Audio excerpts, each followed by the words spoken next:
Hi guys, my name is Gilbert and welcome back to this HTML series. In this video, we are going to create tables in HTML. But before that, I just want to remind you to get your free coupon down in the description. It's only for the first 100 person and it will expire in a half a month. The course is present in French and English, so feel free to choose. So what is a table? A table, well, is just a table.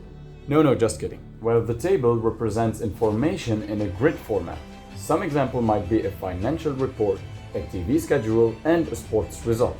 Pay attention that the table in HTML are written row by row, and in each row there's the column you will add separately. Just remember that we will write a tag that will englobe the whole table, and inside it, just like said, we will add the row and inside it the columns. So the tag that will englobe the whole list is table. Now to make it visible, we will need to use the border attribute, and this will give the width of the border of the table.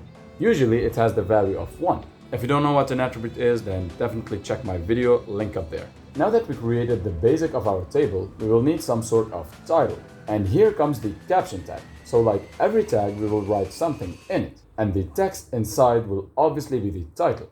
Cool, now we created the title and the basic shape of the table. Now let's fill some data.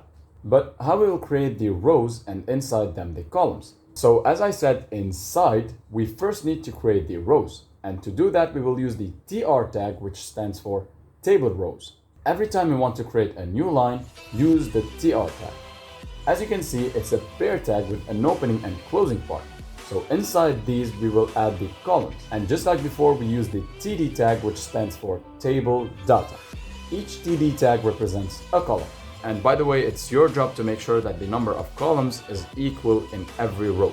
So imagine you want a table to be a 1 row, 3 column. So it's 3 columns. So we want to add 3 TD tags and each one will stand for 1 column. After adding 3 TD tags, think of it as the paragraph tag and write what you want to be displayed in between the opening and closing tag. So we'll write cell 1, cell 2 and cell 3.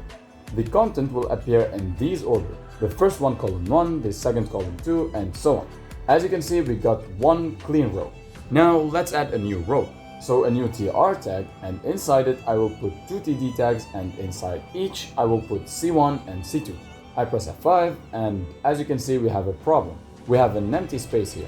Do you remember when I told you that it's up to us to make sure that the number of columns is equal? Exactly. That's why even if we don't want to add something, we just add the td tag and leave it empty. And as you can see, it's cleaner now. Now, what if you don't want an empty cell, but you want to merge the cell above it? Pretty simple. First, you need to remove the td tag to create an empty space in the table. Next, we will use the attribute row span equal to 2. The equal to 2 means how many cells you want to merge, and in that case, it's 2 cells. Pay attention to place these attributes in the correct place, or else the table will look weird. To find out where to place them, just think of the cell that you want to merge, that it will go downward 1 cell instead of upward, and that is the case in our example. Now, what if you want to merge the cell that is in the left of it? Well, pretty much the same, you use the col span attribute with the value 2. Again, put it in the right place. To know how, just think of the cell that is merging that is going to the right 1 cell. And by doing so, you can see that I have 1 cell that merged into multiple cells. That's it. Thank you for watching. Don't forget to like and subscribe. Also, don't forget your free coupon down in the description that will give you a lifetime access to my HTML course. Also, don't forget to follow me on Instagram and LinkedIn, and I'll see you on next Friday. Goodbye.